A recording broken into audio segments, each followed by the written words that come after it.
VIP party के युवा नेता साहेबगंज विधानसभा के भावी विधायक प्रत्याशी पंकज कुमार वर्मा ने कहा कि बीते दिनों संपूर्ण बिहार बंदी की घोषणा एनडीए के द्वारा किया गया था। वहीं दूसरे तरफ एनडीए के नेता लोजपा रामविलास के सुप्रीमो चिराग पासवान मुजफ्फरपुर में रैली करते नजर आए। उन्होंने बताया कि बंदी के दौरान एनडीए के कार्यकर्ताओं ने जमकर उपद्रव किया। एम्बुलेंस में जा रही अस्पताल गर्भवती महिला को अस्पताल जाने से रोका गया। महिला शिक्षिका के साथ दुर्व्यवहार किया गया। श्री वर्मा ने कहा कि एक तरफ महिला सम्मान और मां के अपमान का बदला लेने के लिए एनडीए के लोग सड़क पर उतरे थे, वहीं दूसरी तरफ एनडीए के लोगों ने बिहार बंदी के दौरान महिलाओं का अपमान करना शुरू कर दिया। एनडीए के लोगों ने इतना उपद्रव मचाया कि पुलिस की गश्ती गाड़ी को रोका गया, आम लोगों के साथ मारपीट की गई, तिरंगे का भी अपमान किया गया। एनडीए की इस रवैये से बिहार की जनता में आक्रोश है। श्री वर्मा ने बताया कि प्रधानमंत्री नरेंद्र मोदी के माता को गाली देने वाला व्यक्ति उनके ही गठबंधन के लोग हैं। षड्यंत्र के तहत महागठबंधन को फंसाने के लिए, बदनाम करने के लिए साजिश किया गया था, लेकिन एनडीए के लोगों का मंसूबा नाकाम हो गया। सच्चाई सामने आई, एनडीए के लोग बेनकाब हो गए। मां का अपमान नहीं सहेगा हिंदुस्तान, इन्हीं नारों के साथ एनडीए के लोगों ने ढोंग शुरू किया था। जबकि टीवी चैनल पर बैठकर एनडीए के कई प्रवक्ता हजारों मां का अपमान कर चुके हैं और आज चुनावी माहौल बनाने के लिए बिहार की जनता को बरगलाने का काम कर रहे हैं। लेकिन बिहार की जनता सब कुछ समझ चुकी है। वोटर अधिकार यात्रा के दौरान बिहार के जनता का जन सैलाब इंडिया महागठबंधन के साथ देखकर एनडीए के लोगों में बौखलाहट उत्पन्न हो गई है। देखिए ये खास रिपोर्ट। कल का जो बीजेपी एनडीए का जो बीजेपी समर्थन में एनडीए का बंदी था, ये बहुत ही दुर्भाग्यपूर्ण और समाज के लिए गलत मैसेज जाने वाला है। आप मीडिया साथी भी देखे होंगे कल का जो ये बंदी था। सबसे पहली बात तो ये बंदी 7 बजे सुबह से 12 बजे रखी गई थी और ये भाजपा का घोषणा में था। और आपकी सवाल का जवाब देने से पहले हम एक संक्षिप्त बिहार वासियों को कहना चाहते हैं कि सरकार आपकी और बंद भी आप करवा रहे हैं और आपके ही सरकार के एक घटक दल का एमआईटी मुजफ्फरपुर में रैली है, जिस रैली में 11 बजे का डेट डाला हुआ था कि माननीय चिराग पासवान जी जो केंद्रीय मंत्री है उनका रैली है मुजफ्फरपुर एमआईटी के मैदान में, और आप जबकि पूर्व निर्धारित हो रहा होगा, आप आनन फानन में बंदी का घोषणा करते हैं उसी दिन। तो ये कहीं ना कहीं महागठबंधन के नाम पर भाजपा ही अपने एक अंग को ताकत दिखाने का और डिमोरलाइज करने का तरीका है।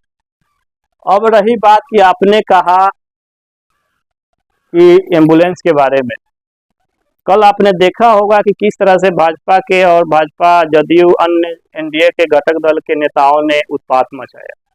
सवाल है कि जिस एसआईआर के मुद्दे पर हमारे महागठबंधन के सभी घटक दल के सुप्रीमो ने पद यात्रा 17 अगस्त से शुरू की थी, इस पद यात्रा का प्रोटेक्ट किसने दिया था? बिहार सरकार ने सुरक्षा दिया।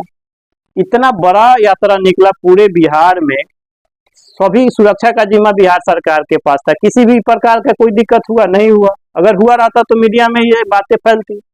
तो हमारे जब नेशनल लेवल के राहुल गांधी जी के नेतृत्व में इतने लोग रोड पर थे तो किसी प्रकार का कोई दिक्कत का सामना नहीं करना पड़ा आम आवाम को। आपने कल 4 घंटा का एक 5 घंटा के बंदी में इतना उत्पाद किया कि इसमें आम लोग त्रस्त हो गए। एक जगह पे जो देखे न्यूज चैनल से ही देखे कि एम्बुलेंस को ये कहते हुए बीजेपी के नेताओं ने रोक रखा है कि हमको मतलब नहीं है मरिया जी, ये बंदी तो बंदी। माने ये वीडियो जो है कि हमने भी पोस्ट किया था, ये सुनकर तो हम जो है कि हताश रह गए। चिराग पासवान जी का ही ये कार्यकर्ता है, ये देख रहे होंगे कि ये कार्यकर्ता है, छूट जाहिर कर रहा है कि बंदी में रैली कैसे, अगर रैली तो बंदी क्यों। अब तो ये सवाल बिहार सरकार ही बताएगी कि चिराग पासवान जी के रेपुटेशन को डाउन करने के लिए महागठबंधन को हथियार बनाया गया। इसमें आम जनता भी परेशान हुई। एम्बुलेंस को रोका गया यह कहते हुए कि हमको मौत से क्या मतलब है, हमको बंद करना है तो करना है, हमारे आका को खुश करना है, माननीय प्रधानमंत्री नरेंद्र मोदी जी को खुश करना है। सीधे 2 टूक था। उसके बाद में आइए तो एक जगह पे एक महिला को ही जबरन धक्का देकर, सरकारी टीचर थी उनको हटाया जा रहा था कि बंदी है इसमें नहीं जाना, उसको जबरन धकेल कर हटाया जा रहा था।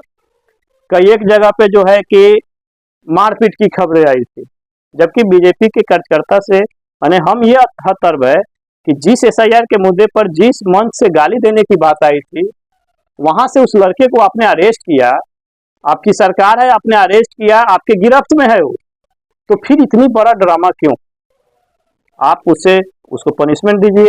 गलत कहा, हम भी खिलाफ हैं कि हाँ इस तरह का अभद्र भाषा का प्रयोग नहीं होना चाहिए, किंतु सबसे बड़ा हमने जब से अपना होश संभाला है, हम आपको कहना चाहते हैं कि इस तरह का जो माहौल क्रिएट हो रहा है किसने किया? ये माहौल को क्रिएट करने का सबसे बड़ा अगर श्रेय जाता है तो बीजेपी के लोगों को जाता है। बीजेपी के बड़े बड़े शीर्ष नेता लाइव डिबेट में आकर बड़े चैनलों पर भद्दी भद्दी गालियां देते हैं, जिसमें एक नाम प्रेम शुक्ला जी का भी आता है। खैर बहुत सारे नाम होंगे, लेकिन एक जो वायरल भी वीडियो हो रहा है प्रेम शुक्ला जी का, जिसमें गलत गलत शब्द बोला जा रहा है। तो महिला का सम्मान सिर्फ आपके भाजपा के ही तरफ से होना चाहिए, भाजपा में रहने वाले ही महिला का सम्मान होना चाहिए। क्या कहेंगे इस पर सर? क्योंकि उसमें देखा गया है कि बंदी के दौरान एक साइकिल चालक व्यक्ति को जो है कि साइकिल से गिराया जाता है, उसके साइकिल पर एक तिरंगा भी है, तिरंगा भी जमीन पे गिरती है, तिरंगा का अपमान होता है। क्या कहेंगे इस पर? हम यही कहना चाहेंगे, एक शॉर्ट पहले एक शीर्षक दे दे कि भारत के बीजेपी के लोग ऑस्ट्रेलियाई टीम जैसा नेतृत्व कर रहा है। जैसे ऑस्ट्रेलिया की क्रिकेट टीम छिटकांसी भरकर क्रिकेट में जीतना चाहते थे और शायद कामयाब भी कुछ हद तक हो जाते थे, ठीक बीजेपी के लोग वैसे ही कर रहे हैं। फब्तिया कसना, छिटकांसी कसना, ये ऑस्ट्रेलियाई टीम का काम था। ठीक उसी तरह से आज भारत के बीजेपी एनडीए के लोग रोल अपना रहे हैं। जब एक झंडा लगा हुए साइकिल पर एक वृद्ध व्यक्ति को आप गिरा रहे हैं, उस पर क्या हुकूमत जमाना चाह रहे हैं? कैसा विकास? आपकी सरकार है, आपके पास सारा चीजें, तो ये घोर शर्मनाक और निंदनीय है। बीजेपी का जो भी कदम उठ रहा है ये बहुत ही बड़ा शर्मनाक है, और बिहार के लोगों के लिए सचेत करने वाला ये सब समय है कि अब सचेत हो जाइए, नहीं तो आने वाले समय में एनडीए गठबंधन लोकतंत्र को राजतंत्र के रूप में बदलेगी, परिवर्तन करेगी, और इसका संचालन अडानी जैसे व्यक्ति करेंगे। जिस अडानी को गुजरात के लोग नहीं जानते थे, उसको जो है कि अमित शाह, नरेंद्र मोदी, ये लोग जो भी सम्मानित भाजपा के लोग हैं, ये लोग मिलकर इंटरनेशनल रूप में ये लोग को प्रोजेक्ट कर दिया है। आने वाले राजतंत्र का राजा गौतम अडानी जैसे लोग होंगे। इसलिए बिहार के लोग इस बातों को समझे समय रहते हुए एक अच्छा निर्णय, बहुत कम समय है, 2 महीना है, आगामी विधानसभा में एनडीए गठबंधन को जिस तरह से कल उत्पात मचाए हैं बीजेपी के लोगों ने, उसी तरह से समाज आईना दिखाए और इन लोगों को उठाकर भी। महिला सम्मान में बीजेपी चाहती है कि बीजेपी बंद बुलाए महिला सम्मान के लिए, लेकिन जब प्रधानमंत्री डीएनए पर सवाल उठाते हैं नीतीश कुमार के डीएनए पर, क्या वो महिला सम्मान का बात नहीं होता? यही तो हमने अभी पूर्व में ही कहा है कि सबसे बड़ा जनक, गलत बातों का, गलत तथ्यों का जनक ही बीजेपी है। ये बीजेपी खुद भूल जाती है। बीजेपी के ऐसे कारनामों का हजारों वीडियो मीडिया चैनल में है, बड़े बड़े चैनलों पे। बीजेपी के यहाँ तक कि माननीय नरेंद्र मोदी जी, यही माननीय मुखिया जो बिहार के नीतीश कुमार जी है, ये जब महागठबंधन में आए थे तो इनको गलत सलत बोले, विरोध किए थे, जब गलत बोले थे नीतीश कुमार विधानसभा। अमित शाह जी बोले थे और भी केंद्रीय मंत्री लोग बोले हुए थे। आज उनके साथ है तो सब चीज ठीक है। ये माननीय अशोक चौधरी जी जो हैं, उन्होंने भी एक्सेप्ट किया है कि ऐसा क्या है बीजेपी में कि उनमें चले जाओ तो ठीक और दूसरी जगह रहो तो बेठीक। तो ये गलत नीति बीजेपी की तरफ से ही प्रोजेक्ट किया गया है, मानसिकता माहौल वही बनाए हैं, और वो लोग जो है कि इस माहौल को पटाक्षेप करने के लिए एक ढोंग रच रहे हैं। और चूंकि चुनाव निकट है तो इसलिए ये ऐसा कुछ करे ताकि लोग भ्रमित हो और फिर से हमको सत्ता में लाए। हालांकि तेजस्वी यादव ने प्रेस वार्ता के दौरान स्पष्ट रूप से कहा है कि जिस व्यक्ति की गिरफ्तारी हुई है वो एनडीए और भाजपा का ही कार्यकर्ता है, और जो है कि चुनावी मामले को लेकर इस प्रकार से हो रहा है कि बिहार में बनती है, अन्य राज्यों में क्यों नहीं? देखिए, सही बात है कि आपकी केंद्र में भी सरकार है, आपके राज्य में भी सरकार है, जिस मामले को लेकर आपने मुद्दा उठाया है वो लड़का भी आपके गिरफ्त में है, तो उसको सजा देनी चाहिए। अब सवाल आया कि मीडिया के ही माध्यम से, अब चूंकि इतना साइंस आगे आ चुका है कि जल्दी हर चीज आ जाता है सामने, तो वह लड़का जो है कि बीजेपी का ही समर्थक निकला, और समर्थक ही नहीं कहे कि बल्कि बीजेपी के शीर्ष नेताओं में उसका पैड है। तो जाहिर है कि बीजेपी तो इस पर फंसने की ओर आ गई। तो बीजेपी जो है कि इस माहौल से निकलने के लिए एक अलग तरीका का ये धार्मिक सूचना उपलब्ध कराकर, तरह तरह की बातें करके कल को बंदी को जो है कि समाज के सामने रख गलत तथ्य पेश की है। और इसके लिए जो हमारे सुप्रीमो गठबंधन के तेजस्वी यादव जी ने दावा किया है वो सही है कि वह लड़का जो है कि बीजेपी का अभिन्न अंग है, एक आम सदस्य नहीं बल्कि उच्च शीर्ष लोगों में मिलते जुलते बैठा हुआ है, जिसका फोटो भी वायरल हो रहा है। तो उस पर जांच करना चाहिए, उस लड़के को सामने लाना चाहिए था, तो नहीं ला रहे हैं। हो सकता है कि उस लड़के को, उस परिवार को आने वाले समय में बड़ा कोई लालच देकर अनाप शनाप बयान दिलवाया जाए। अगर सही बात रहता तो अभी तक वो लड़का बाहर आ गया रहता। लेकिन अब क्या होगा आगे, अब बीजेपी का अगला क्या माने वो गुमराह करने वाली नीति होगी, वो भी आप मीडिया साथी के सामने आ ही जाएगा। कुछ लोग काम करने जा रहे थे जिसे बिहार बंद के द्वारा रोका गया। आखिरकार नीतीश कुमार बिहार बंद ही करवा रहे थे, बीजेपी बंद करवा रही थी, सरकार में थे वो, तो बिहार और मतलब जितने भी काम करने वाले कामगार थे उनको अवकाश क्यों नहीं दिया गया? बिहार टोटली बंद क्यों नहीं किया गया? देखिए छुट्टी क्यों नहीं? देखिए ये समाज को दो भागों में बांटने का बिहार सरकार का, एनडीए सरकार का एक नीति था जो पूरी तरह से फ्लॉप हो गया, फ्लॉप साबित हुआ। आपने देखा भी होगा कि कहीं भी कोई बंदी नहीं था। जो भी भावी प्रत्याशी है जिनको अपना आने वाले समय में टिकट पाने का हो रहा है, वही लोग दो चार समर्थकों के साथ जबरन बैठकर वो एक ड्रामेबाजी कर रहे थे। इस ड्रामेबाजी का पर्दा खुल चुका है, रहस्य खुल चुका है, ऐसा कुछ अब नहीं है। नीति, इनका नियत और नीति दोनों में खोट है और ये जनता के सामने भी समय समय पर दिए हैं। इसलिए ये अब किसी भी तरह का कोई भी बहकावा करेंगे नहीं चलेगा। आपने सही भी बोला है कि पहले ही उसको अवकाश घोषित कर देते, पूरी तरह से बंदी का सरकार आपकी थी, कहते घर से निकलना ही नहीं है।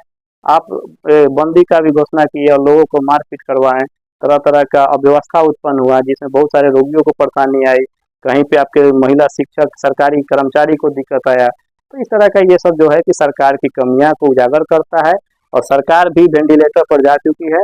वेंटिलेटर अवस्था में देख ही रहे हैं, समाज भी देख रहा है, इसलिए बहुत जल्दी इसका निर्णय। अंतिम सवाल है सर, ये प्रधानमंत्री तो पूरे देश के हैं, लेकिन बिहार में ही, बल्कि बिहार में ही आक्रोश, बिहार में ही असर देखने को मिला, अन्य राज्यों में क्यों? यही दोहरी नीति तो माननीय प्रधानमंत्री के सामने आ रहा है। वो भी समझ चुके हैं कि अब आने वाले समय में हम प्रधानमंत्री नहीं रह पाएंगे, यानी बीजेपी अब केंद्र से भी जाने वाली है। सवाल यही है कि आप बिहार में ही इस तरह का उत्पात मचवा के परेशान कर रहे हैं, तरह तरह के जो है कि परेशानियां ला रहे हैं। तो ये जो है कि अब इसको समाज अपने स्तर से फैसला लेगी, बिहार भी लेगी, अन्य राज्य भी लेंगे। अन्य राज्य में भी जिस तरह का माहौल है यहाँ पे बंदी करके परेशान कर रहे हैं, तो आगामी चुनाव में और आने वाले प्रत्येक विधानसभा में हर जगह इसकी बदला वहाँ के लोग लेंगे और एक अच्छा फिर से व्यवस्थित सरकार बनेगी।